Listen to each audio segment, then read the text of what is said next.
Welcome to Hot Soup Stories. Most people visit small towns for peace. I, Elara Quinn, visited Wedgwick because apparently I enjoy suffering.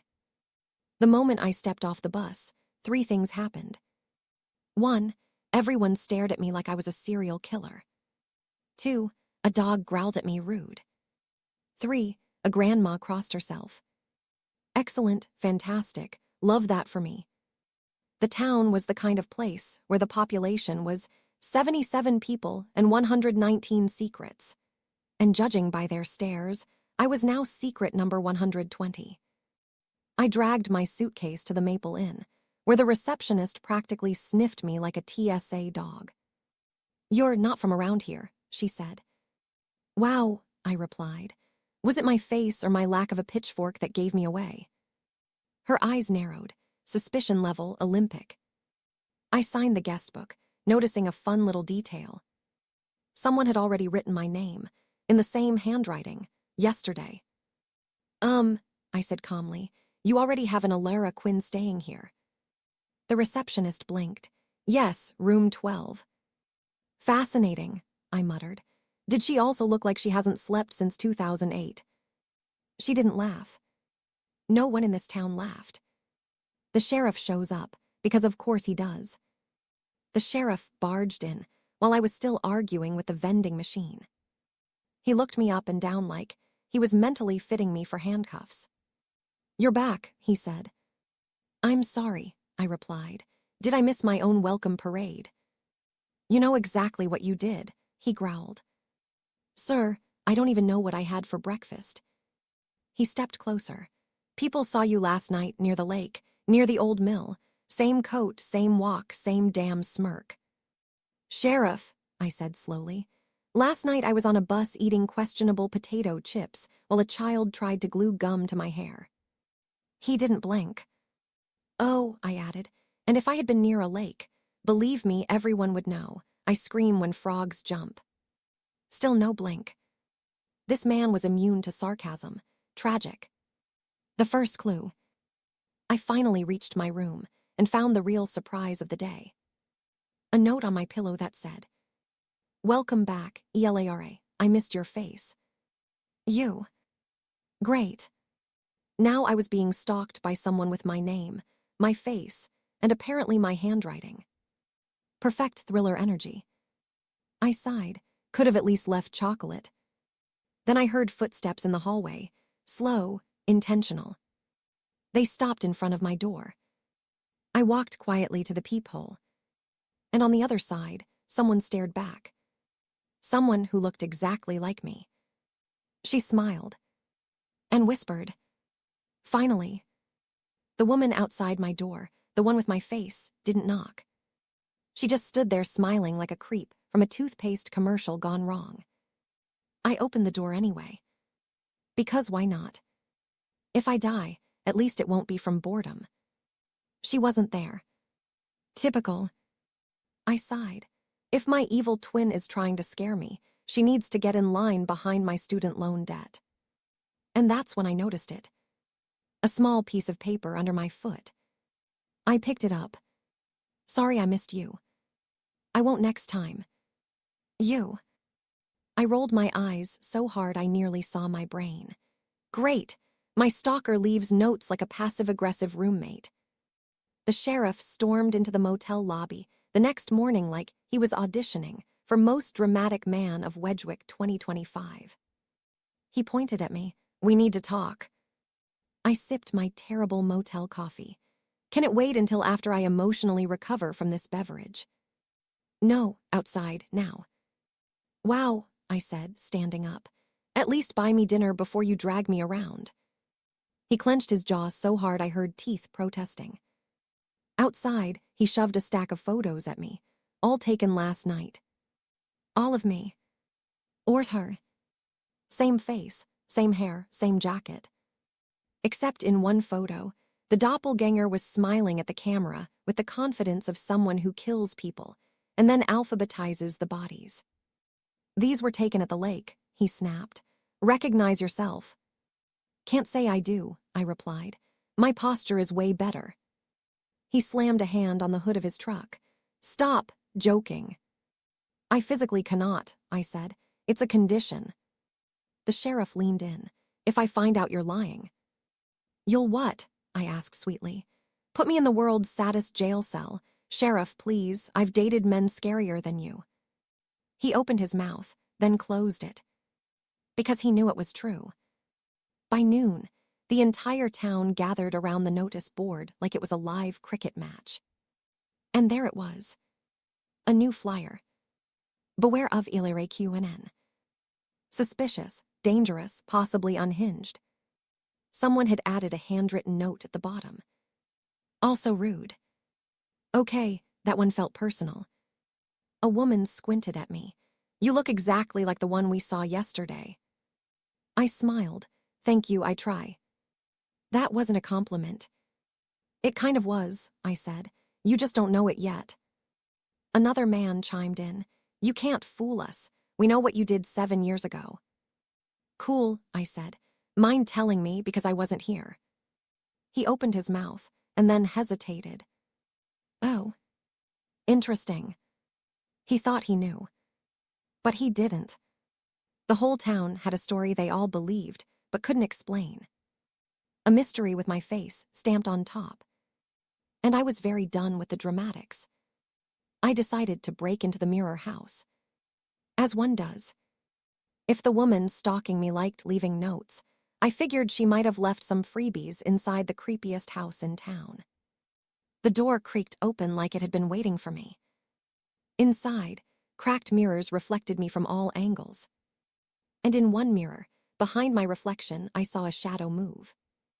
I didn't jump. I didn't scream. I said, Listen, whoever's back there, I've had 3 hours of sleep and 1 cup of depression coffee. If you're planning to kill me, please make it quick. Silence. I walked deeper. Then a phrase appeared on the largest mirror, written in red. Not blood. Lipstick. Stop looking for me. You. I snorted. God, she even steals my makeup brand. Zero originality. Then a voice from behind me. I don't need originality. I already have your face. I turned slowly. And there she stood. My doppelganger. The woman who wasn't me, but looked exactly like me. She smiled like she owned the room. Hi, Elara, she said sweetly. Miss me. I crossed my arms. Honestly, not even a little. Her smile widened too wide. Good, this will be fun. My doppelganger leaned against the cracked mirror like she owned the place, which, to be fair, she probably did. She had that I ruin lives for sport confidence. She tilted her head. You look pale. Thanks, I said. You look like someone who Googles how to hide a body. Oh, darling, she purred. I don't Google that. Of course not, I said. You Bing it, that explains everything. Her smile twitched. Good, I found the weak spot. She stepped closer. You shouldn't have come back. I backed up just enough to be polite but not scared. I did come back. I arrived. Big difference. Learn English. Her eyes narrowed. You think this is a game? No, I said. Games are fun. You're more like a bad group project. She laughed, a sharp, eerie sound that echoed off the mirrors. You haven't changed, she said. Well, you have, I replied, into a menace. Her smile dropped. Bulls. I'll say this once, she said, stepping close enough that I could smell her perfume. Which was my perfume? Rude. Leave Wedgwick. It's not your town anymore. I raised a brow. Was it ever? Because this place feels like the discount version of a horror movie set. You don't know what you did. I sighed dramatically. Sweetheart, neither does my ex. Didn't stop him from blamming everything on me. She glared. If you stay, people will die. I shrugged. People die all the time, usually from boredom in this town. Her jaw clenched. She vanished in a blur of darkness, not fast, but like she melted into the mirrors. I looked at the empty room. She really needs to work on her exit timing. Very late 90s villain vibe. Then the mirrors around me began to crack. One by one. Pop. Pop, pop. I didn't flinch. Cute, I muttered. Breaking mirrors, very symbolic, 10 out of 10 for dramatic effort. I walked out of the mirror house and straight into the sheriff's headlights. He stepped out, gun drawn. Elara Quinn, he barked, hands where I can see them. I raised mine lazily. Unless you're giving me a snack, this feels unnecessary. You were seen dragging a girl into the woods. Great, I said. Did I look skinny? Honest opinions only. Stop joking, he snapped. I physically cannot, I answered, but please continue yelling. It builds character. He threw something at me. A scarf. Mine. Except older, weathered and stained. This was found at a crime scene, he said, from 7 years ago. I blinked. I wasn't even here 7 years ago. Yes, he said quietly, you were. I laughed. No, trust me. I remember every terrible place I've lived. The sheriff's eyes were dead serious. Well, the town remembers you. Oh, wonderful. I had a past I didn't sign up for. Sheriff, I said slowly, are you accusing me of kidnapping myself? Yes, he said. I stared. That's honestly iconic. The townspeople gathered again, this time armed with pitchforks, which felt unnecessary and cliché, but sure aesthetic points. The mayor pointed at me dramatically. We must restrain her. I raised a hand. Do you have to? I have good hair today. Someone yelled, she's dangerous. Only when hungry, I corrected. Another shouted, she cursed my cows. That was lactose intolerance, I replied. Not my fault. A man stepped forward with rope. Like I'm a horse escaping a ranch. I held up both hands. Okay, before you tie me up, which, for the record, requires consent, let me ask one question. The crowd hesitated. Why, I said, would the villain come back to the scene of the crime? They all exchanged confused looks. The sheriff tilted his head. Then why are you here? I shrugged. Honestly, bad life choices. The mayor stepped closer. If it wasn't you then, who was it? I smiled sweetly. Oh, just the woman wearing my face. No big deal. The crowd laughed. Like I made a joke. And then the streetlight above us flickered. And every single person froze. Something moved behind the group. A dark shape. My shape. The doppelganger stepped into the light, smiling like murder was her hobby. The crowd gasped. Someone whispered, there are 2 of them. I crossed my arms. Thank you, I said, finally. The townspeople stood frozen, staring at the 2 of us, me and my duplicate, like they'd walked into a horror movie they definitely didn't buy tickets for. Doppelganger me tilted her head, a slow, unnatural movement that said I plan murders for fun. Hello, Wedgwick, she purred. Familiar voice, wrong intentions. One of the villagers whispered, she sounds just like her. Thank you, I said. Finally some recognition for my vocal talents. The sheriff glared at me. Not the time, Quinn. Sir, I said, this is exactly the time. Evil me stepped toward the crowd. Everyone backed up like she was carrying a grenade made of human teeth. She smiled sweetly. Who wants to play? A brave, or unbelievably stupid, man stepped forward. You stay away from us. She blinked innocently, then grabbed him by the throat so fast the crowd screamed. I muttered, wow, someone been taking CrossFit seriously. The sheriff aimed his gun. Let him go. Doppelganger turned to me instead. Elara, she cooed, tell them to stop pointing weapons at us. Us, I repeated. Sweetheart, you do murder, I do sarcasm, we are not a team. She squeezed the man's neck harder. He gasped, she's going to kill me. I raised a hand. Please, if she wanted to kill you, you'd already be a chalk outline. Doppelganger me sighed like I was embarrassing her in front of company. You used to be more fun. Yeah, I said, then I met you. Her eyes flashed, and she released the man just to fling him aside like a sack of disappointment. He landed in a haystack. Convenient. Cliché. Still funny. People screamed. She attacked him. She's dangerous. There's 2 of them. What do we do? I raised both hands dramatically. Okay, everyone take a deep breath. Preferably not all at once. Oxygen is limited. The mayor pointed at me, panicked. Which one is the real you? Oh, that's easy, I said, smiling. I'm the one disappointed to be here. Doppelganger me hissed, literally hissed, like a feral cat who pays rent in chaos. The sheriff's gun moved between us. Her me. He muttered, "This is impossible." "Welcome to my Tuesday," I said. My double circled me like a shark. "Leave town, Elara," she whispered. "I'm giving you one last chance."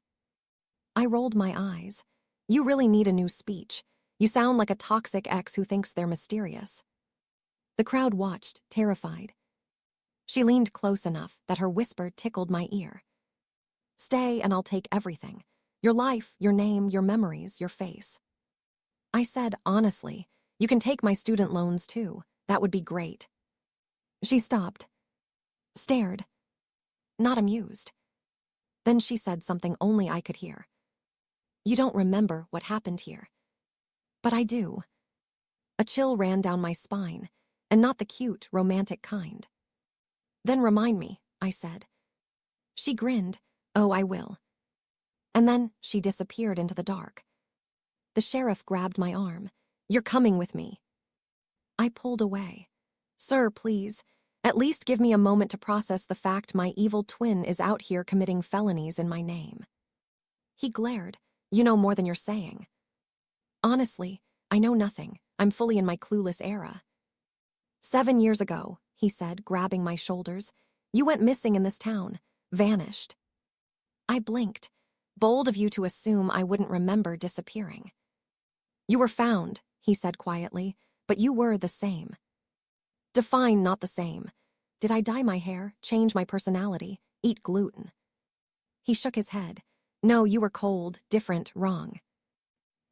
And you just let that version of me walk around." He hesitated. "We didn't realize she wasn't you until it was too late." I stared. "Oh, for the love of plot twists," I said. "You let my evil copy do whatever she wanted for years, and now you're upset." The sheriff looked away, ashamed. "Yeah," I muttered, "that tracks."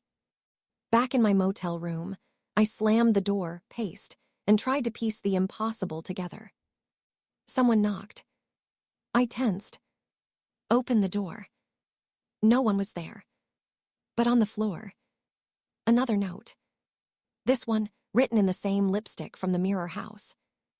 "Your Emmy Amores are mine. Come find Emmy. Before they find you."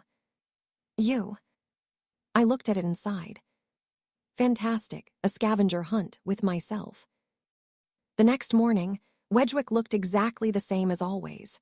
Creepy, dusty, underpopulated, and smelling faintly like someone boiled sadness in a pot. Elara walked down the main street, coffee in one hand, attitude in the other. Every person she passed stared at her like she was a walking crime alert. One old man literally dropped his newspaper when he saw her. Elara gave him a cheerful wave. "Good morning. Don't worry, I only commit crimes after lunch." He ran. She sipped her coffee. "Wow, they really hate me here. I feel like a celebrity." She stepped into the local bakery. Sweet crumbs, a shop so tiny it could legally be called a cupboard. The moment she entered, the baker froze mid-cupcake frost. Her eyes widened. Her hands trembled. Her piping bag squeezed out a sad little frosting fart. Elara raised a brow. "Did the cupcake offend you, or did I?" The baker didn't answer. She just whispered, "You came back." Elara blinked. "If I keep hearing that, I'm charging royalties." The baker swallowed. "You took Mrs. Haldon's cat, right from her porch." Elara stared. "Ma'am, I barely take responsibility for my own life. Why would I kidnap a cat?" "It wasn't a normal cat," the baker whispered. Elara sighed dramatically. "Please don't say the cat is possessed. radioactive, or clairvoyant. It sensed things, the baker said. Of course it did, Elara muttered. Why wouldn't the missing cat be psychic too? Leaving the bakery, Elara walked toward a large cork bulletin board nailed to a telephone pole. It had missing posters, lost dog flyers, a sign for Pie Festival crossed out in what looked suspiciously like blood, but probably ketchup. This town seemed like a ketchup blood type. But then she saw her own face pinned to the top. A sketch. Slightly sharper cheekbones. Little more sinister. Definitely not her best angle. At the bottom, in big letters, WNTED4 questioning, approach with caution. Elara pinched the bridge of her nose. Great, my evil twin not only stole my face, she stole my mugshot. She ripped it off the board just as Sheriff Rowan approached. He stared at her. She stared back. Rowan crossed his arms. You're not supposed to tear that down. Elara wadded the paper into a ball. Then stop using my face without permission. That's copyright violation. He didn't blink. You were seen in the woods last night. No, Elara said calmly. Someone who looks like me was seen. Rowan leaned in. Tell me something, Elara. Why doesn't your voice shake? Why aren't you scared? Elara took a slow sip of her coffee. Because if you lived my life, Sheriff, a creepy town and one doppelganger would rank between mild inconvenience and Tuesday. Rowan held her gaze for a long moment. Then he whispered, She's back. Elara rolled her eyes. Yes, I came back. Heard it 47 times today. Love the enthusiasm. Rowan shook his head. No, Elara, you're not the one they mean. Elara stiffened. Then who? He pointed behind her. She turned and froze. Same hair. Same eyes. Same face. Same everything. Except the smile. That smile was wrong. Sharp. Slow. Almost delighted. The doppelganger tilted her head and waved sweetly. Elara whispered, I hate this town. The double whispered back, like an echo across 20 feet of empty road. You should. Then she vanished behind a house. Just disappeared. Poof. Gone. Rowan whispered, Now do you understand? Elara nodded slowly. Then smirked. Yeah, I understand that I need better coffee, better shoes, and a restraining order against my own face. Rowan's jaw tightened. This is not a joke. It is now, Elara said. Because if I don't laugh, Sheriff, I'll have to admit I'm terrified. And that's not happening today. Elara spent the rest of the day pretending she wasn't being stalked by her own clone. She bought groceries. She reorganized the motel room. She dramatically argued with the vending machine over a stuck chocolate bar. But inside, her brain was screaming, Why is my face committing crime without consulting me? Finally, as evening fell, Elara decided she'd had enough. Fine, she muttered. If she wants to play hide and creep, I'm playing too. The path behind the motel led into the forest. Tall trees, fog, and enough darkness to make a flashlight reconsider its career. Elara marched in anyway. As she walked, she talked aloud, mostly for her own sanity. Hey, evil me, you forgot to schedule our face-sharing agreement. Come out so I can file a complaint. A twig snapped. She froze. Another twig. Then another. Elara groaned. If you're a murderer, at least be confident and walk properly. This tiptoeing is embarrassing. A voice answered. Her voice. You talk too much. Elara didn't turn around. She breathed once, twice. Then said calmly, And you steal too much. Guess we all have flaws. When she finally turned, her doppelganger stood a few feet behind her, holding a teacup. Yes, a teacup. In the middle of the forest. Because apparently even evil clones need hydration. The woman smiled, A slow, unsettling, almost polite expression. "Do you mind?" she said, extending the cup. "I made two." Elara blinked at the offered tea. "Is this poisoned, enchanted, or just badly brewed?" The double shrugged. "You'll find out." Elara took the cup. Tasted it. "Wow, it's terrible." "So yes, it's definitely my recipe." Her clone's smile widened. "Yep, definitely unhinged." Elara crossed her arms. "Okay, let's start simple. Why do you?" She pointed at the woman. "Look like me." The double sipped her tea. "Because I was made to." Elara frowned. "Made like created, manufactured, printed." She snapped her fingers. "Wait, did I have a twin my parents forgot to mention? That would actually explain my trust issues." "No," the double said softly. "I'm not your sister." She stepped closer. "I'm your replacement." Elara blinked. "I beg your what?" The double circled her slowly, inspecting her like she was a disappointing thrift store find. "You left this town years ago," the double said. "Everyone thought you'd return. They waited, and waited, and waited." "I've never been here before," Elara shot back. The double gave her a pitying smile. "That's the problem. They needed you. You didn't show up. So they made me." Elara stared, horrified and insulted at the same time. "You're telling me," she said slowly, "that an entire town missed me so much they made a bootleg version of me?" The double nodded. "And unfortunately," she added, "I'm better at the job." Elara raised a finger. "Oh no, honey. You do not get to insult me while wearing my eyebrows." Suddenly, the double's expression snapped from polite to predatory. "You shouldn't have come back," she whispered. "Funny," Elara said. "That's what the bakery lady told me about her psychic cat." The double stepped so close their noses nearly touched. "You're ruining everything," she whispered. She liked the old you. They all did. Elara narrowed her eyes. "Who's she?" The double leaned in. "You'll meet her soon." Then, she vanished. One blink. Gone. Like smoke. Like a nightmare deciding to clock out early. Elara stood alone in the woods, holding a cold cup of tea, and muttered, "Wow, my evil clone is dramatic.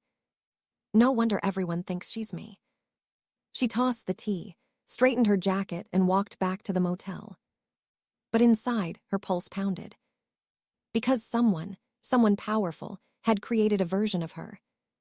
And that someone wanted the real Elara gone.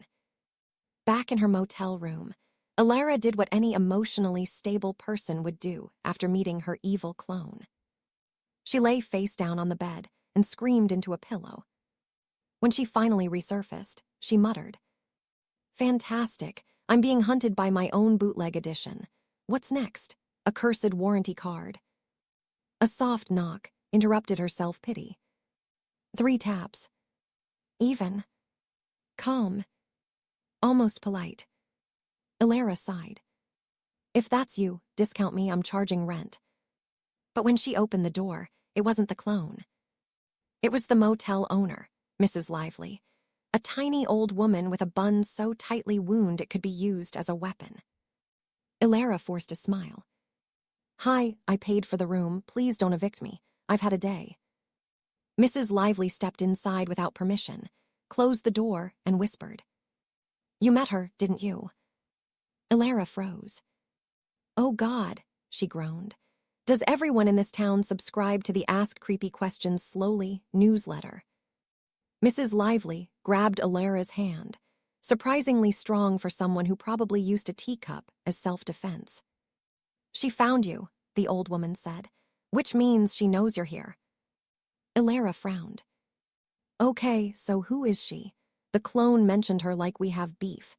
Did I forget to pay someone back in a past life?" Mrs. Lively shook her head. "No. She's not angry at you. She's obsessed with you."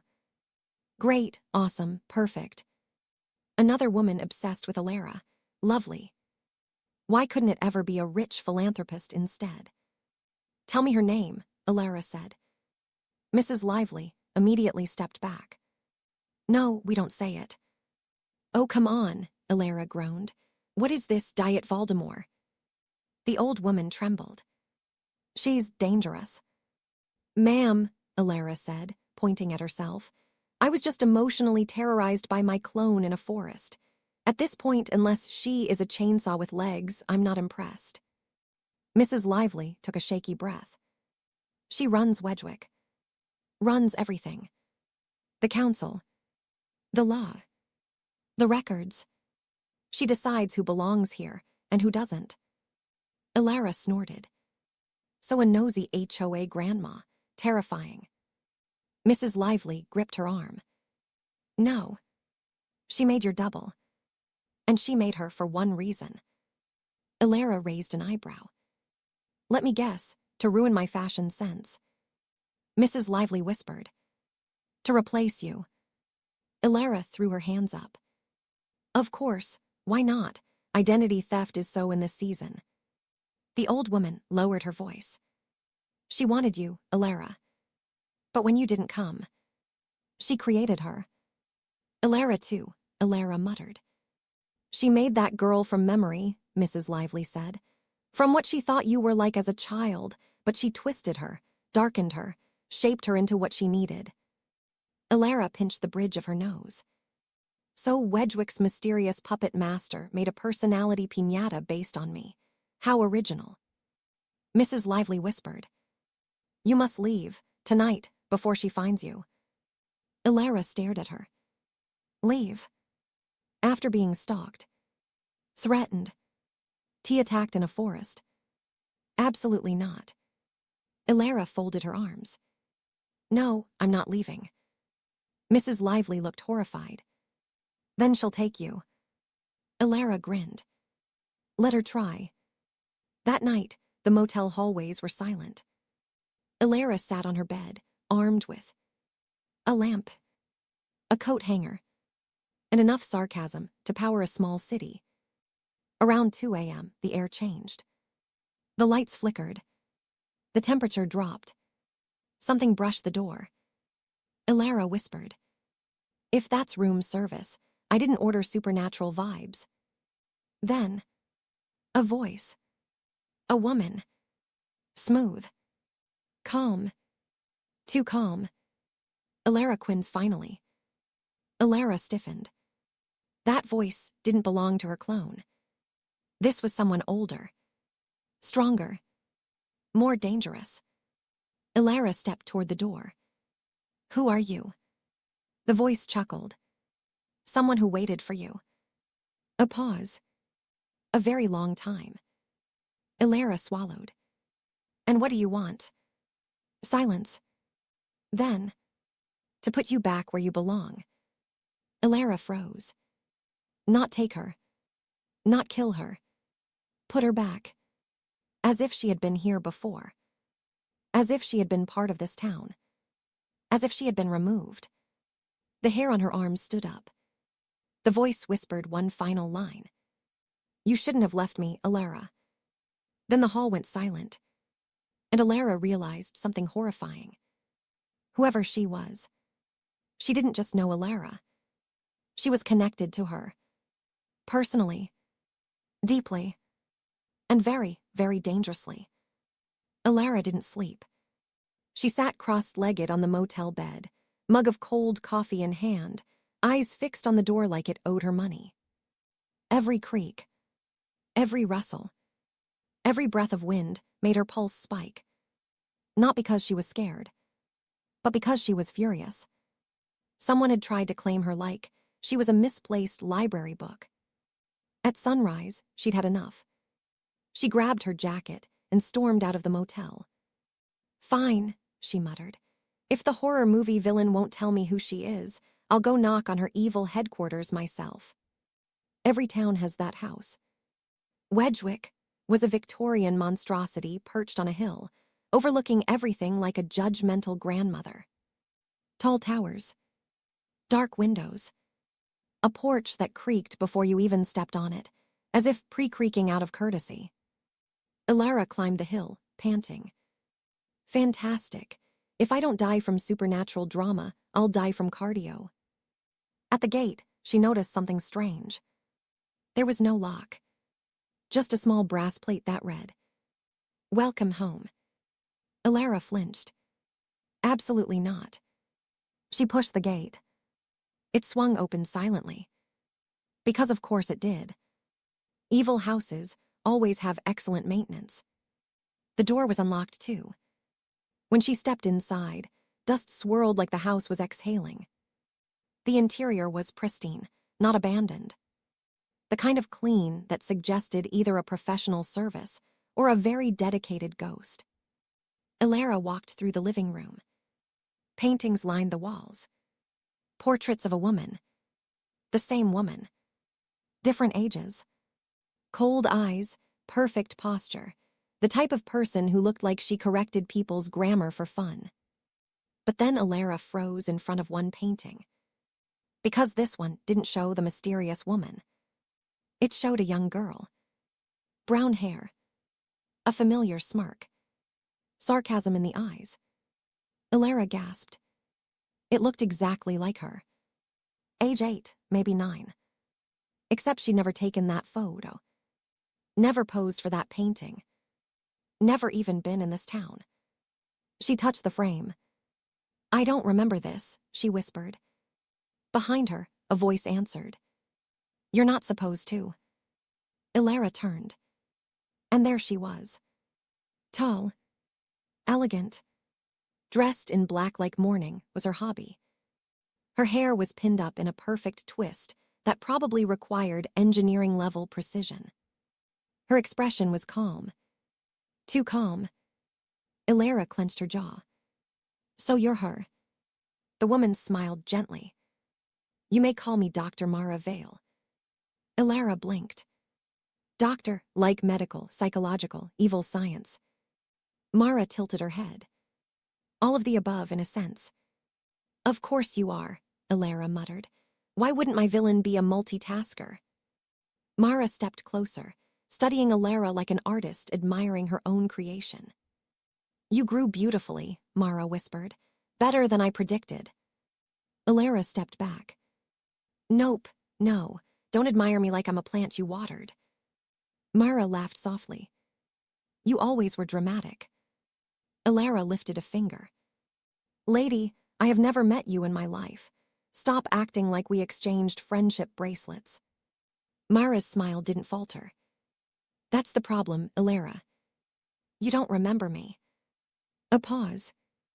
"But I remember everything about you." Elara swallowed. "Cool, creepy, moving on. Why did you make a clone of me?" Mara sighed, almost sad. "Oh, darling, she's not your clone." Elara stiffened. "Excuse me." Mara reached out and gently touched the painting of young Elara. "I tried to bring you back. When you disappeared." Elara felt ice crawl up her spine. "I have never been here." Mara smiled sympathetically. "You have. You lived here until you were 9. Until someone took you from me." Elara stared at her. Heart pounding. Breath caught. Mara continued. "I created the girl you call your double to fill the hole you left behind. She was never meant to replace you." Her eyes sharpened. "She was meant to lead me back to you." Elara whispered. "What are you?" Mara leaned close, her voice gentle and terrifying. "I'm the woman who raised you." Elara's stomach dropped. "No, no way. I'd remember something like." "You don't remember," Mara said softly, "because someone erased those years from your mind." Elara felt the room spin. Her double wasn't a mistake. She was a signal, a beacon, a breadcrumb trail leading to the real Elara. Mara touched Elara's cheek. "You were my brightest creation. My perfect child." Elara slapped her hand away. "I am not yours." Mara's eyes turned cold. "Oh, darling. You don't have a choice." Elara stepped back, adrenaline spiking. Mara whispered. You came home. And now, I'm not letting you leave again. Elara backed away from Mara Vale, so fast, she nearly tripped over an antique-looking chair that probably cost more than her entire life savings. Stay away, Elara snapped. I don't care if you're a scientist, a sorcerer, or a wine mom with control issues. I'm not your creation. Mara didn't move. She simply folded her hands calmly, like she was preparing to lecture a child who colored outside the lines. Elara, she said softly, you can't outrun your own origin. Elara scoffed. Oh, watch me. I have excellent cardio when panicking. But Mara just smiled, the unsettling I know more than you do smile. And then she said it. You think your life began when you were 9. Elara froze. Her entire childhood. Her earliest memory. Her first clear thought.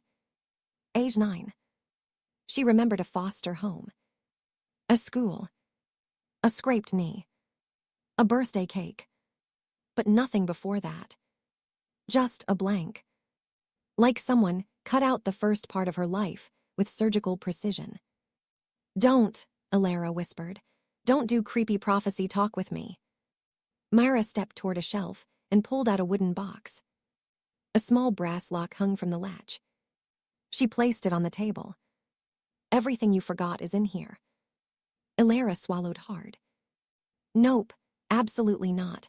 I'm not opening your serial killer scrapbooking project. Mara chuckled softly. You were so much braver as a child. Elara stiffened. Don't pretend you know me. But I do, Mara said.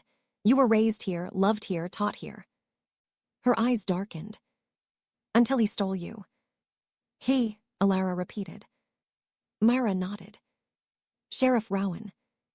Elara nearly choked on her own outrage. Rowan, Mr. Broody with a badge kidnapped me. Excuse me. Mara's expression tightened with controlled rage, the kind smart villains use. He took you, she said quietly. Dragged you out of this town before I could stop him. Elara laughed. Loudly. Because this was ridiculous. Rowan hates me, she said. He suspects me of everything short of global warming. Because, Mara replied, he knows who you were. Elara frowned. Which was, what? A child with bad handwriting. Mara took a breath. Then said the words that punched Elara in the stomach. You were an experiment. Elara blinked. No. I am not a lab rat with good cheekbones. You weren't a rat, Mara said. You were the success, the miracle, the only one who survived. Elara's mouth went dry. Survived what? Mara opened the wooden box. Inside were a bloodied hair ribbon, a small silver bracelet engraved with EQ, a photo of a little girl, her sitting beside Mara, and a file, thick, yellowed, stamped with Project Echo, Subject 1. Elara's breath hitched. Mara continued quietly. I created you from a gene sequencing breakthrough, a formula meant to enhance intelligence, perception, resilience, to create someone extraordinary. Elara stared at the bracelet, her heartbeat thundering. So you're saying, she whispered, I'm like genetically edited. Mara smiled proud. Yes, you were meant to be the next stage of human evolution. Elara threw up her hands. Fantastic. I'm a walking science fair project. Do I glow in the dark too? Mara ignored the sarcasm. The townspeople adored you. Worshipped you. But Rowan, he discovered what I never meant anyone to see. Elara whispered. And what was that? Mara stepped closer. Your mind. Elara's eyes narrowed. What about it? Mara's voice dropped to a chilling softness. You were too powerful. You began breaking things. People, memories, realities. Elara blinked. I'm sorry, Arielites. You were unstable, Mara said. Overloaded, in pain, and Rowan decided you were too dangerous to remain here. So he kidnapped me. He rescued you, Mara spat, and erased your memories, the only way to reset your mind. Elara staggered. So everything before 9. All of it. Gone because someone reset me like a glitchy phone. Mara cupped her cheek gently. It was never supposed to hurt you. Elara slapped her hand away. You experimented on me. Rowan kidnapped me. Someone erased me. My clone stalks me. And now you want to, what? Take me back. Mara nodded calmly. Now that you've returned, we can finish what we started. Elara stepped back, trembling with a mix of fear and fury. No. Her voice cracked. I'm not your weapon. Mara's eyes sharpened like knives. You don't get to choose what you are. Elara whispered. Watch me. The house trembled. Literally trembled. The lights flickered. The portraits rattled. The floorboards shivered beneath her feet. Mara's lips parted in awe. Oh, it's already waking up. She took a step forward. Elara, your power is returning. Elara's voice broke. I'm not what you made. Mara smiled. Then why, she whispered. Is the house responding to you? Elara looked around. And the house felt alive. Like it recognized her. Like it remembered. Like it was welcoming her home. Elara wakes up to the world's worst symphony. The sound of glass breaking, something metallic hitting the floor, and a woman's voice whispering, Oops. Not exactly the lullaby you want at midnight. She throws off her blanket, grabs the nearest thing that qualifies as a weapon, a frying pan, and edges toward the kitchen. Hello, she calls out. If you're a murderer, hold on. I need to put my hair up. I refuse to die with frizz. Another soft crash. Yeah, definitely not a cat. She flips on the light. And there she is. Her face, her height, her messy hair, her posture. But not her smirk. This one's smirk is sharper, colder.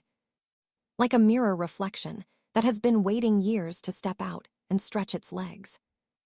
Elara's grip on the frying pan tightens. She blinks twice, because honestly, this feels illegal. You, Elara says, are either a clone, a ghost, or a terrible prank by God. The woman raises an eyebrow. Same eyebrow shape, same scar above it, the scar Elara got when she fell off a bike at 12.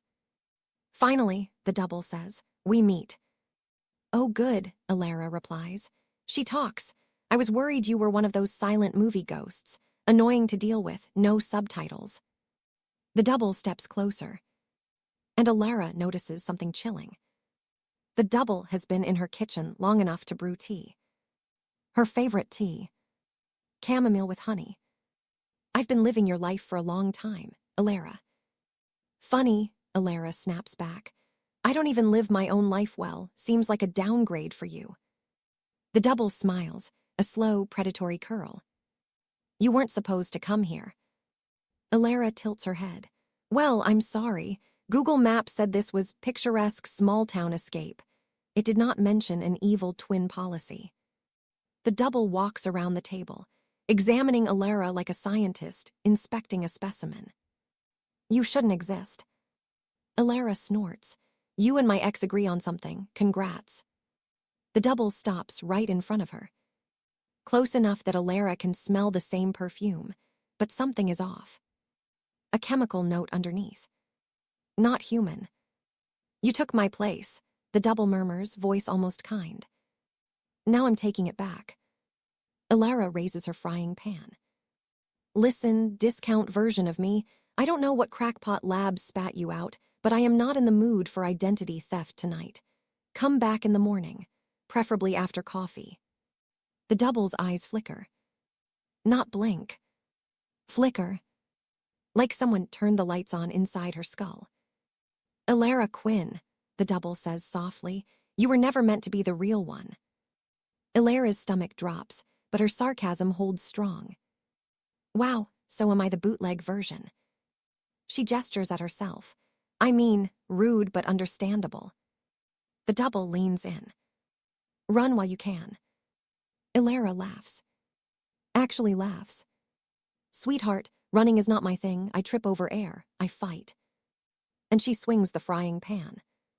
The double dodges, inhumanly fast, and in one blurred movement disappears into the dark hallway. Elara stands there, vibrating with adrenaline, gripping the pan like a life raft.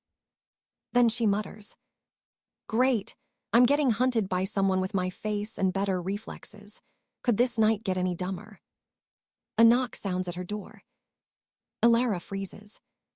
Then, "Elara, open up, it's the sheriff." Of course. Yes. The night can get dumber. Sheriff Maddox pounds the door again, harder this time. The kind of pounding that screams, "Open up, or I'll assume you're dead and blame paperwork." Elara keeps the frying pan raised.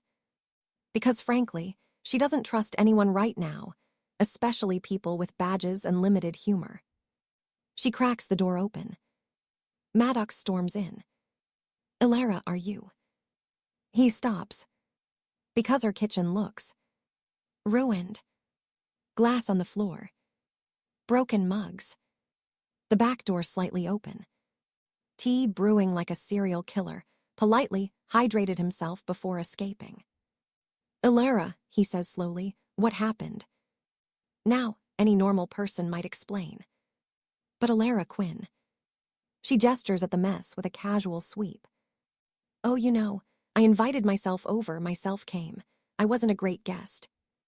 Maddox looks at her like she just admitted she eats toaster crumbs for dinner. "Elara," he says carefully, "this is serious. Someone was here." "Yes," she deadpans. "Someone with excellent taste in tea and terrible social boundaries." He kneels, picks up a piece of broken ceramic, and then spots it. A smear of dark red on the floor. He freezes, holds up his flashlight, and there it is. Blood. A small trail. Leading toward the hall. Elara exhales. "Fantastic. Add random blood stains to my cleaning list." Maddox stands, his body language shifting from frustrated to full-on investigative mode. "Elara," he says, "did someone attack you?" "No."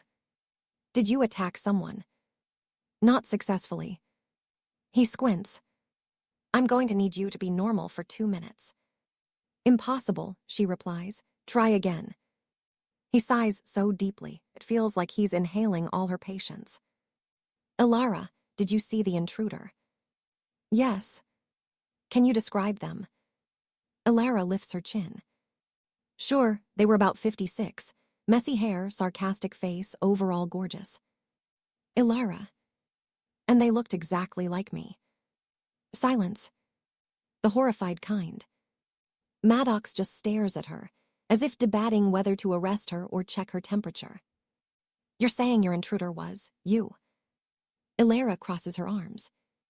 "If I had a nickel for every time someone thought I was crazy, I'd buy a yacht and sail away from this conversation." He puts a hand on his hip, grounding himself. "Elara, listen. The people in this town have reported seeing you in places you were, acting strangely, disappearing, breaking into homes." "Well, now you know it wasn't me. I don't break into places. I sass my way into them." He opens his mouth, probably to argue, but something catches his eye. On the wall. Written in red. 3 words. Short. Sharp. Chilling. Find the first. Elara blinks. "Oh good, horror graffiti, just what my house needed." "That wasn't here when I came in," Maddox mutters. "It wasn't here 5 minutes ago," Elara adds. They both stare at the message. Then Maddox turns to her. "Elara, what does this mean?" She shrugs. "It means whoever my evil reflection is, they're dramatic and cryptic. Honestly, I respect the commitment." Maddox steps closer to the writing, examining it without touching. "This is fresh. There are streaks. Someone wrote it seconds before I knocked." Elara's stomach sinks. Which means the double was still in the house. When Maddox was at the door. Watching them. Listening. Elara's sarcasm finally falters, just a tiny crack. "Maddox," she says quietly, You need to tell me the truth. He turns to her, startled by her tone. When these people said they saw me do things, were they afraid of me? Maddox hesitates. Too long. Elara knows the answer. Yes, he admits, they were terrified. She leans back against the counter.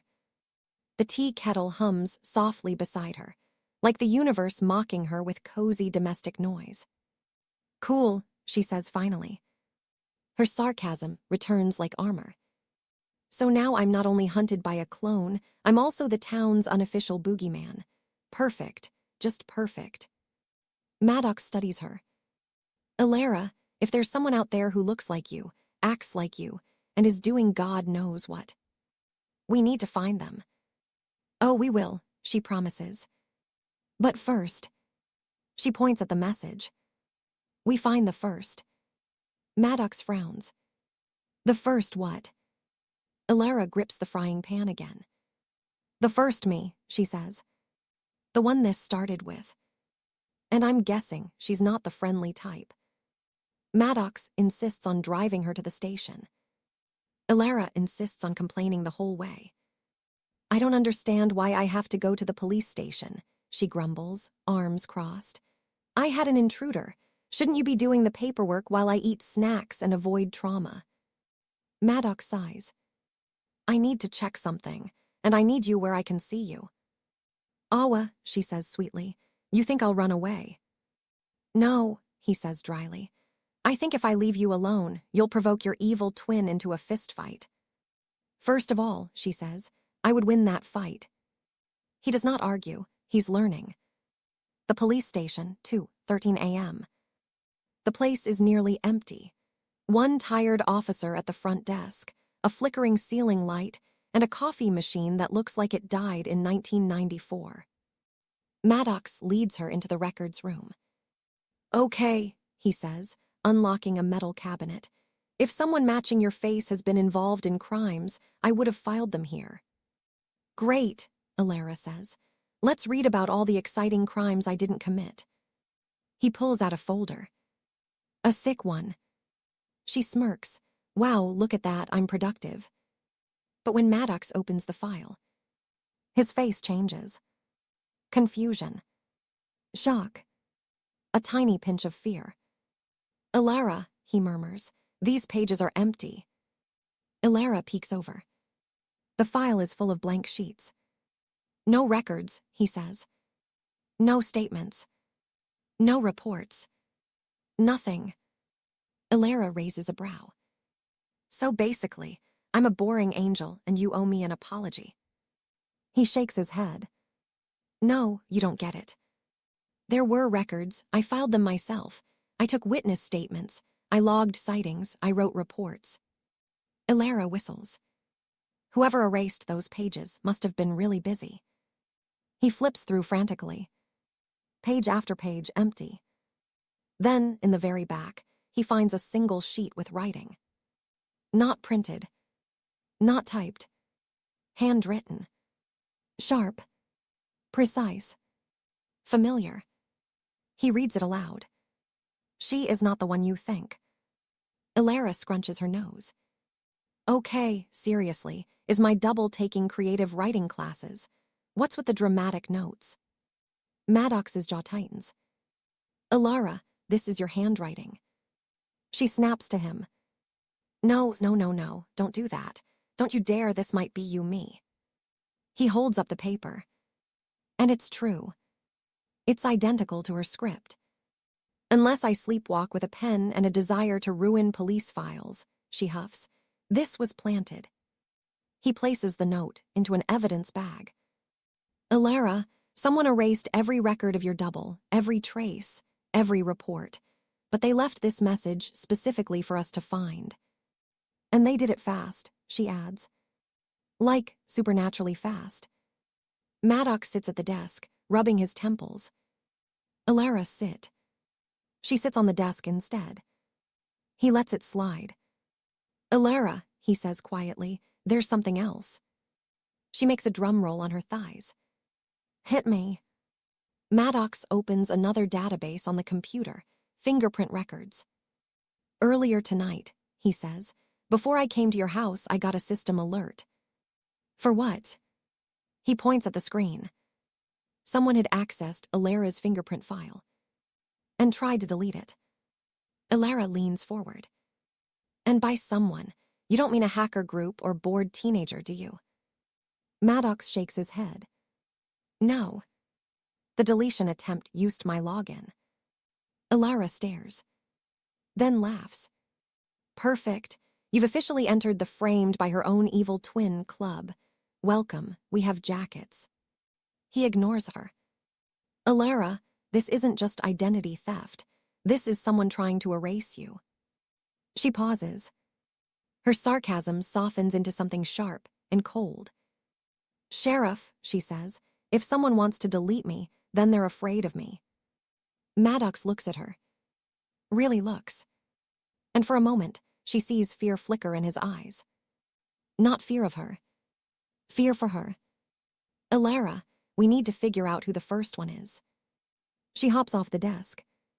Oh, I know exactly where to check next. He blinks. Where?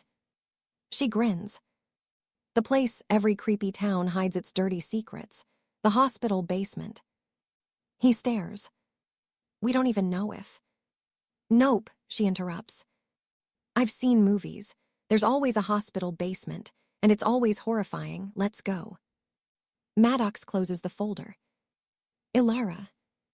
Sheriff, she says, if my evil twin is erasing my identity, she's hiding the original somewhere.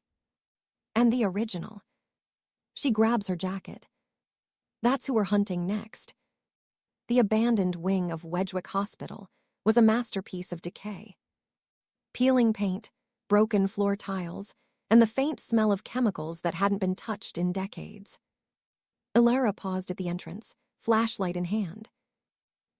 She muttered. The classic creepy hospital basement, just like every thriller I've never starred in before. Perfect. Maddox stood beside her, tense. Elara, this is not exactly safe. We don't know what's down here. Relax, Sheriff, she said, brandishing the flashlight like a sword. Nothing that can't be insulted into submission. They descended a narrow staircase, the metal railing rattling under their grip. At the bottom, dust coated every surface. Filing cabinets lined the walls like silent sentinels. Elara moved first, running her fingers across the drawers. Do you ever wonder, she asked, why every horror story has exactly the same basement aesthetic? Maddox ignored her. He pulled open a cabinet, revealing stacks of files with faded labels. Look at this, he said. Elara Quinn, Project Echo, Unit Prototype, Experiment Logs. Her breath caught. She reached for a folder labeled Elara Q1 Subject, Prototype Alpha.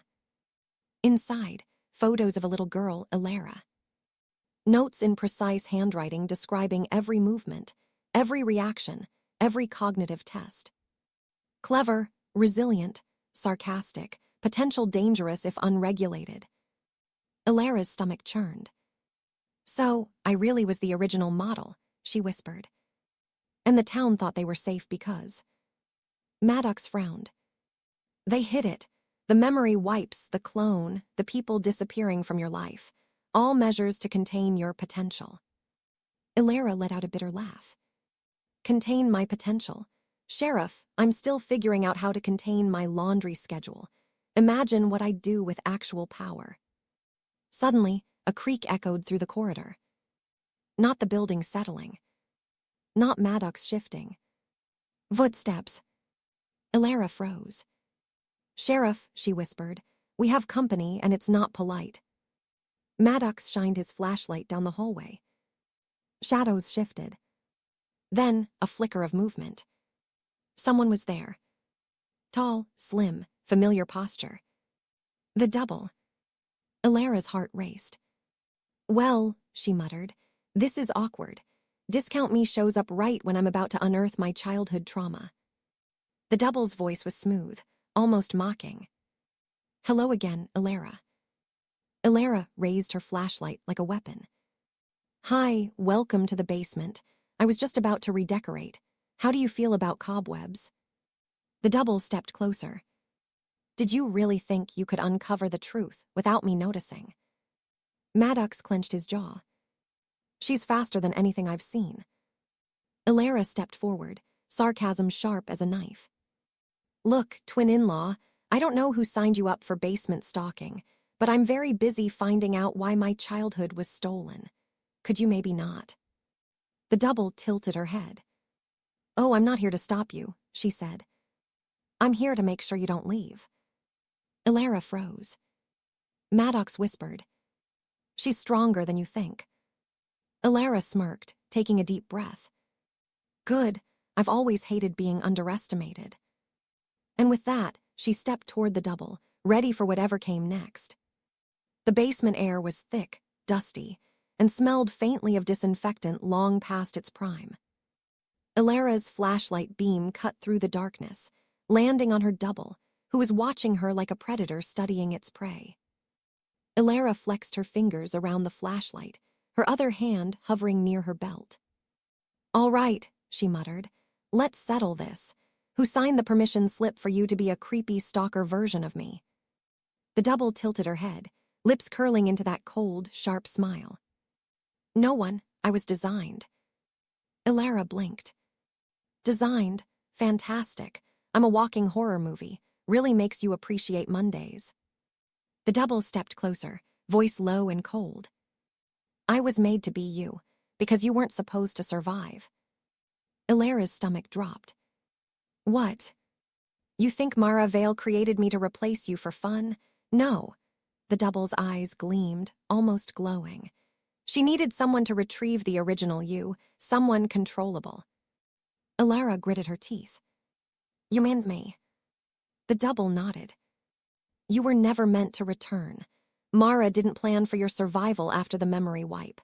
That's why she needed me to track you, bring you back, guide you, or eliminate you if necessary. Elara's heart thudded. Wait a second. So all this stalking, all this terror, it was part of her plan. Yes, the double said. Every warning, every message, every erased record. It was to prepare you for what she really wanted. Elara laughed bitterly. Wow, Mara Vale, really creative. Trauma plus identity crisis, A+ for villainy. The double stepped closer, calm, precise. But that's not all. Elara's grin faltered. Oh, of course not, because we're not done yet, right? The double pulled out a folder, identical to the ones Maddox had found in the hospital basement. Your childhood, it wasn't stolen by chance. Elara's pulse raced. I've been hearing a lot of this phrase, stolen childhood. Care to elaborate? The double's gaze softened, just slightly. You were part of Project Echo, Mara's experiments on human potential. You were the prototype, the first successful subject, the one who could bend reality, perceive things beyond normal humans. Elara swallowed. And that's why my memories were erased. Yes, the double confirmed. Because Mara couldn't risk your power being untrained. Rowan stole you to protect you and to keep the town safe. And Mara, she created me to track the prototype she lost. Elara's sarcasm returned, sharper than ever. So let me get this straight. I'm a walking superhuman prototype, kidnapped as a child, had my memories erased, and now there's a highly trained version of myself stalking me in a basement. And all of this is because Mara Vale has mommy issues. The double tilted her head. In short, yes. Elara took a deep breath, shaking her head. Okay, I can work with this. I've survived forest stalkers, evil clones, haunted files, and a house that apparently responds to me. I can handle one more overly dramatic villainess with questionable parenting skills. The double's eyes narrowed. Do you understand now? She's not just dangerous, she's preparing you to return. Elara laughed, a short, bitter sound. Return to what? A laboratory? A mansion full of paintings of me as a kid? Or is this like some creepy family reunion where everyone gets a personality test? The double's smirk was sharp. You'll find out soon enough. And in the shadows of the basement, the first sound of movement echoed, deliberate, heavy, and commanding. Mara Vale had arrived. Elara stiffened. Perfect timing. I was hopping to get an existential crisis before breakfast. The basement trembled slightly, as though the building itself recognized her. Elara's flashlight caught movement at the far end of the corridor. Tall, elegant, unyielding, Mara Vale stepped from the shadows like a queen entering her court. Her eyes, cold and precise, swept over Elara and her double. "Ah," she said softly, almost approvingly. "My favorite prototypes, together at last." Elara tightened her grip on her flashlight. "Prototypes? Oh, fantastic. I've always dreamed of being a science experiment with a side of villainous drama." Mara's lips curved into the faintest smile. "Your sarcasm has always been charming." The double stepped protectively in front of Elara. "You wanted her," the double said evenly, "but I'm here." Mara's gaze shifted to her double. "You've done well," she acknowledged. But she was never meant to be replaced, only guided. Now the final stage begins. Elara blinked. "Final stage? Can this final stage include coffee? I don't do well without caffeine." Mara's smile vanished. "You underestimate what you are." Elara's pulse quickened. "Let me guess. Reality-bending, mind-bending, maybe a dash of world-ending potential. Cool. I've got a to-do list tonight." Mara ignored her sarcasm. Project Echo was never just about creating someone extraordinary. Her voice dropped to a whisper, terrifyingly calm. It was about control. You were the prototype, Elara, the first, and your abilities, they are evolving faster than anticipated. Elara exchanged a look with her double. "So you kidnapped me, erased my memories, sent a clone to hunt me, and staged this big basement reunion, because I'm too powerful for the town." Mara nodded. "Precisely. You are not just extraordinary, Elara. You are dangerous." The sheriff's voice echoed from the stairs. "Elara, what's going on down there?" Elara grinned. "Oh, Sheriff, you have perfect timing. Just in time for the end-of-the-world meeting with my evil mom." Mara tilted her head toward Maddox, her gaze sharp as knives. "And you think you can stop her?" Elara looked at Maddox, and then at her double. "You might want to hold my coffee while I save all our lives." Mara laughed softly, a sound like ice cracking. "You will have to survive her first." Elara's double smirked. "I'm already ahead of the game." The basement lights flickered. A cold wind swept through the corridor, and the shadows seemed to pulse with energy. Elara felt it in her bones, the power inside her awakening, responding to Mara Vale's presence. She took a deep breath, her sarcasm mingling with fury and adrenaline. "All right, Mara, let's see who's really in charge here." The final confrontation was about to begin. The basement felt alive. Elara could feel it in her bones, in the air, even in the vibrations under her feet. Mara Vale's presence was a storm, cold and calculated, and yet it stirred something dormant inside her. Her double stepped beside her, calm, collected, a mirror of strength. "You ready?" the double asked. Elara smirked, gripping her flashlight like a wand. "Ready-ish, but if I survive this, remind me to negotiate a raise for being the town's supernatural bodyguard." Mara Vale's voice echoed, cold and precise. "You've grown stronger than I imagined, but strength without control is dangerous, especially for you." Elara tilted her head. "Control? I barely manage my emails. Want me to control your evil plan too?" Mara's eyes glinted. "You will either harness your power or be destroyed by it." Elara felt it, her mind buzzing, senses expanding. She could see every detail in the basement. Every crack, every hidden passage, every file Mara had ever hidden. And then she saw it, shadows stretching unnaturally, reacting to Mara's movements. Her double whispered, "Those aren't just shadows, they're part of her experiment." Elara laughed, sharp and fierce.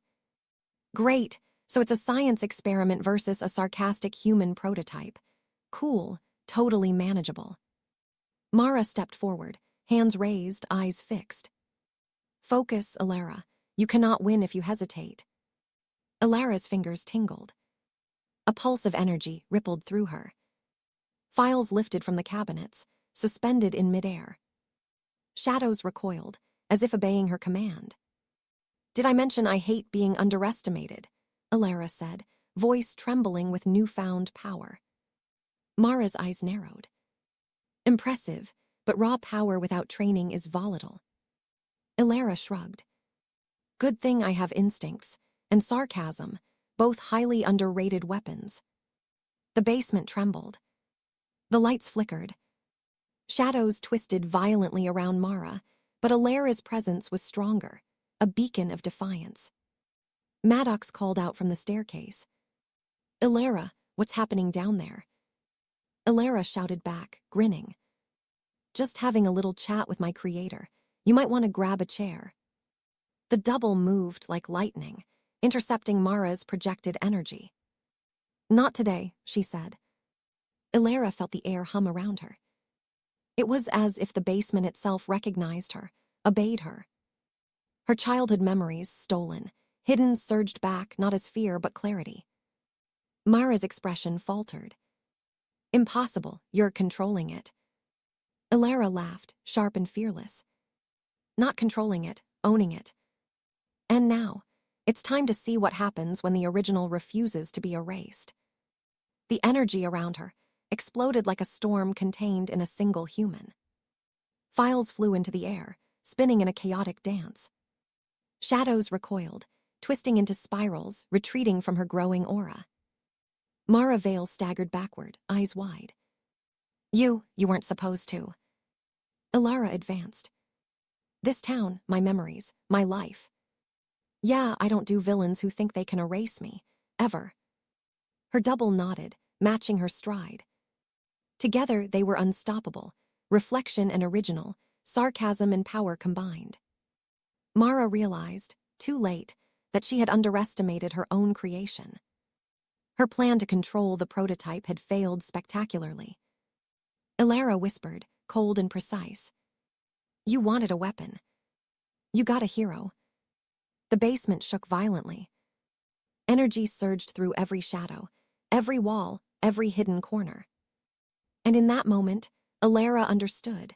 This was not just a fight for survival, it was reclaiming everything that had been stolen from her. The basement trembled violently as Elara's power surged, shadows twisting and retreating before her. Mara Vale staggered back, clutching the air like she could grasp control from the storm swirling around them. Elara's double stepped closer, protective and precise, matching Elara's movements with uncanny synchronicity. Sheriff, Elara called over the roar of energy, find somewhere safe and grab a coffee. You're gonna need it. Maddox ducked behind a filing cabinet, flashlight trembling in his hand. I don't even want to ask, he muttered. Elara smirked through the chaos. Good, some mysteries are better left unexplained, for your own sanity. As the energy pulsed, cabinets flew open on their own. Papers and folders swirled in the storm of Elara's power, landing in front of her. She reached for a folder labeled Project Echo, Master Files. Flipping it open, the truth of Wedgwick unraveled. Mara Vale had not acted alone. Wedgwick's town council had funded secret experiments for decades. Children with anomalous potential were taken, monitored, or erased to maintain control. The double was not merely a clone, but one of several prototypes, some who had failed, some hidden. Rowan, the sheriff, had risked everything to save her, knowing the town's darkest secrets. Elara's jaw tightened. So the town, the council, Mara, they're all pieces of the same nightmare, she muttered. No wonder everyone acted scared of me. The double nodded. They weren't afraid of you. They were afraid of what you could become. Elara grinned, sharp and fearless. Which is exactly why I'm not afraid of them. Mara Vale regained her stance, eyes blazing with desperation. You think you've won, she hissed. I created you. I know you better than you know yourself. Elara laughed, letting the power hum through her veins. Know me. You erased my life and sent a miniature me to hunt me. Yeah, real insightful mom.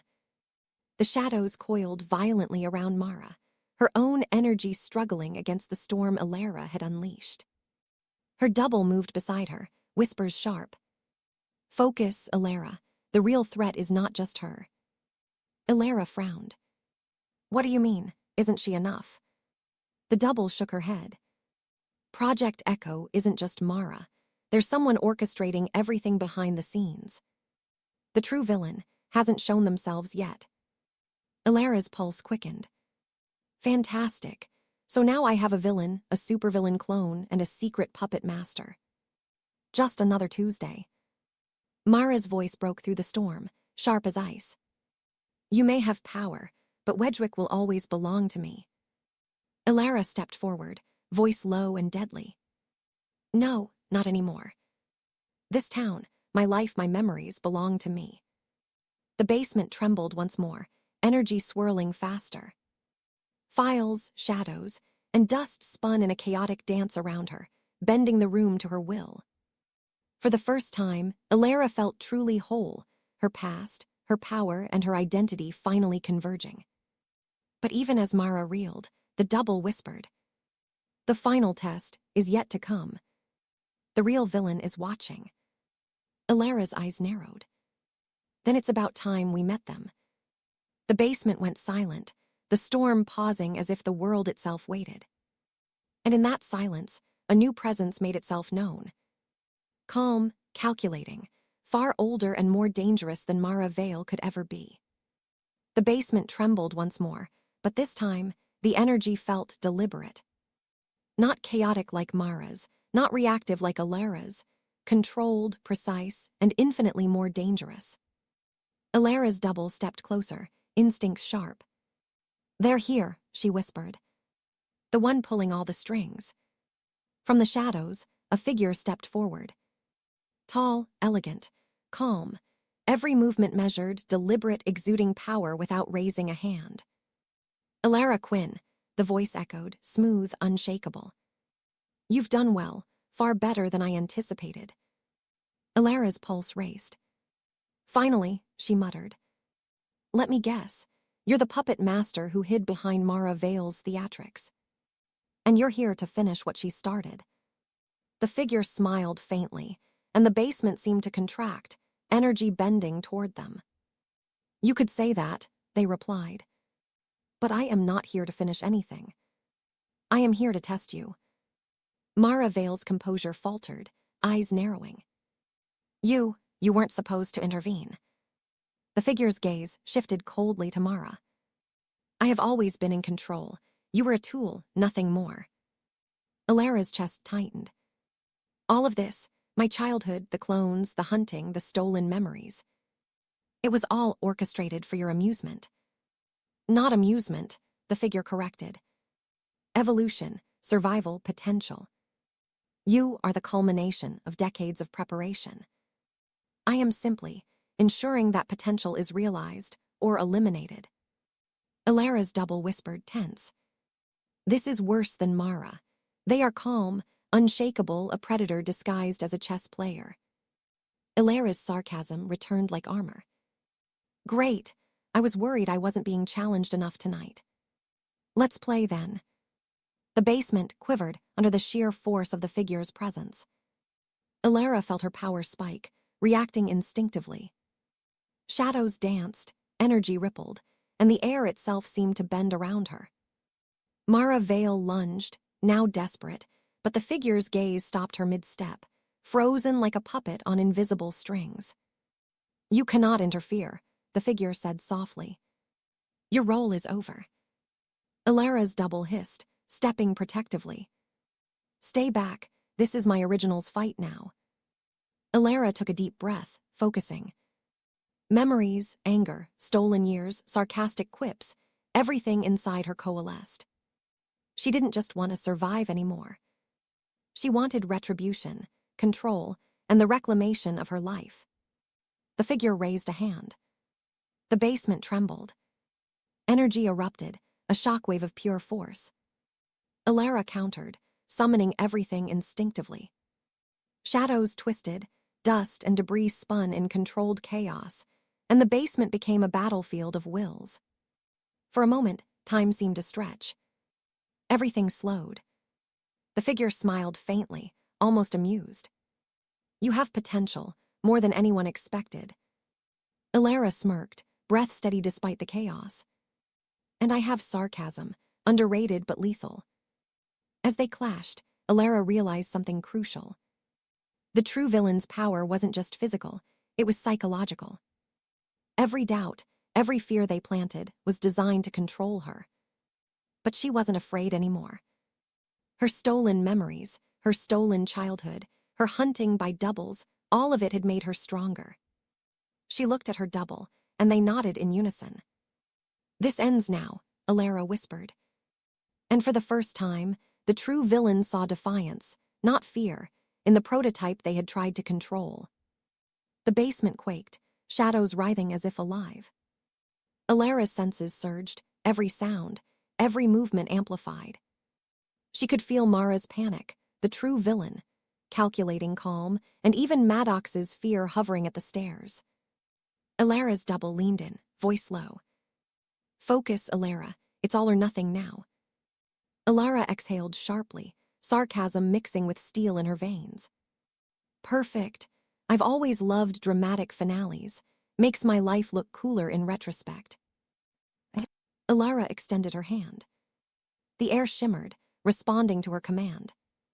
Files floated, dust spiraled, shadows recoiled. Every hidden secret, every erased memory, every manipulation by Wedgwick and Mara Vale now converged into one undeniable force, her power. The figure in the shadows, the true villain, moved closer, analyzing her. You have potential, yes, but can you control it? Elara's lips curled in a smirk. Control. Honey, I'm past control, I'm owning it. Energy surged outward, the walls rattling. Mara Vale was caught in the blast, thrown back but alive, eyes wide with disbelief.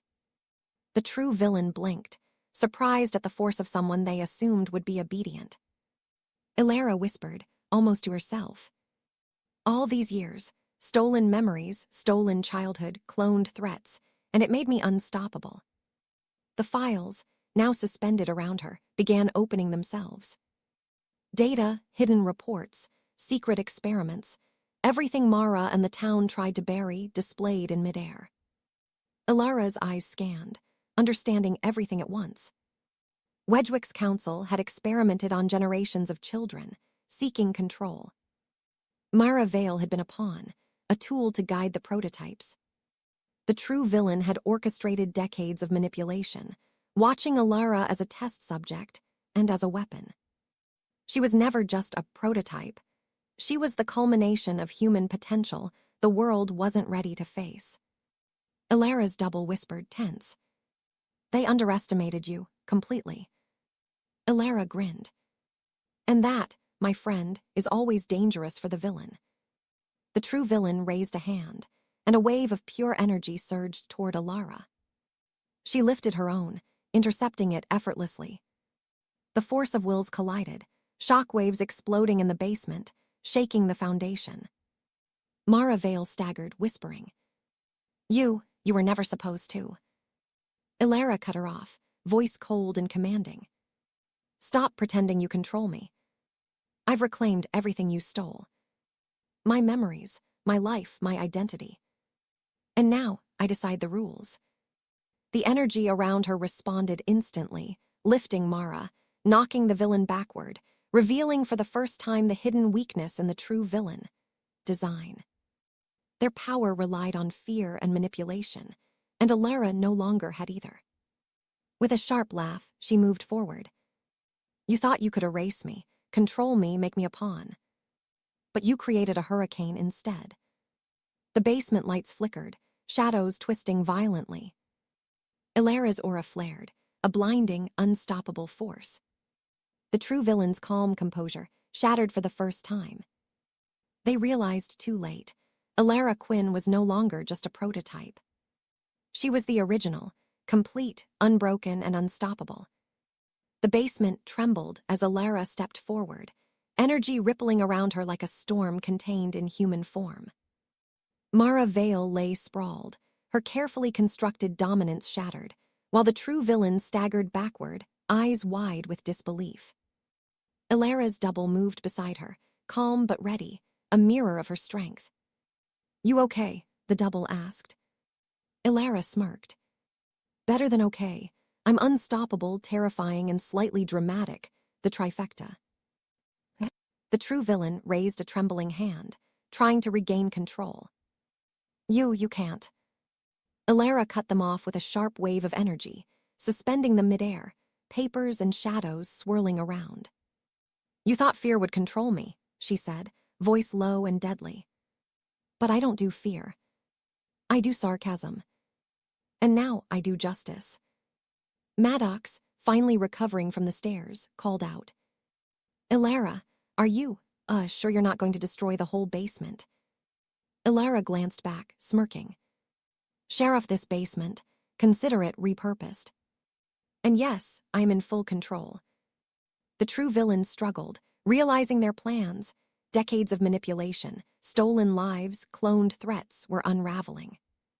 You weren't supposed to survive," they whispered, fear finally breaking through their calm facade. Elara's eyes glowed with undeniable power. "I did survive, and I did more than that. I took everything you tried to hide and made it my strength." With a controlled burst of energy, she expelled the villains' power, breaking their influence, shattering their hold on the town, and sending them collapsing to the ground, powerless. The files suspended in the air began to settle, revealing Wedgwick's darkest secrets. The Council's illegal experiments, Mara Vale's manipulations, the cloning projects, and the stolen children. Elara's double glanced at her. "So, we reveal this to the town?" Elara shook her head. "Not yet. First, we make sure no one else can continue this madness. Then maybe transparency."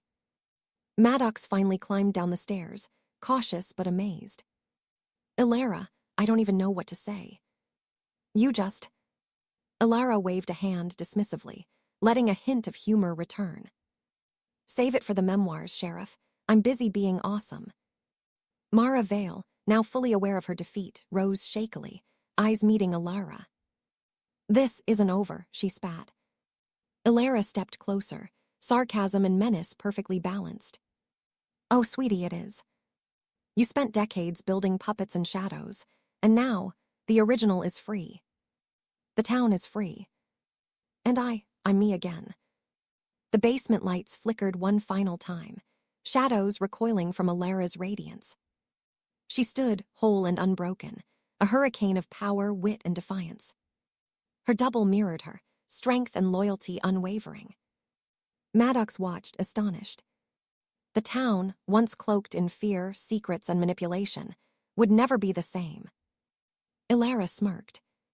"And now," she said, voice low and sharp, "let's clean up this mess, starting with that paperwork." The storm had passed. The original had reclaimed her life. And Wedgwick would never forget the name, Elara Quinn. Thanks for tuning in to Hot Soup Stories.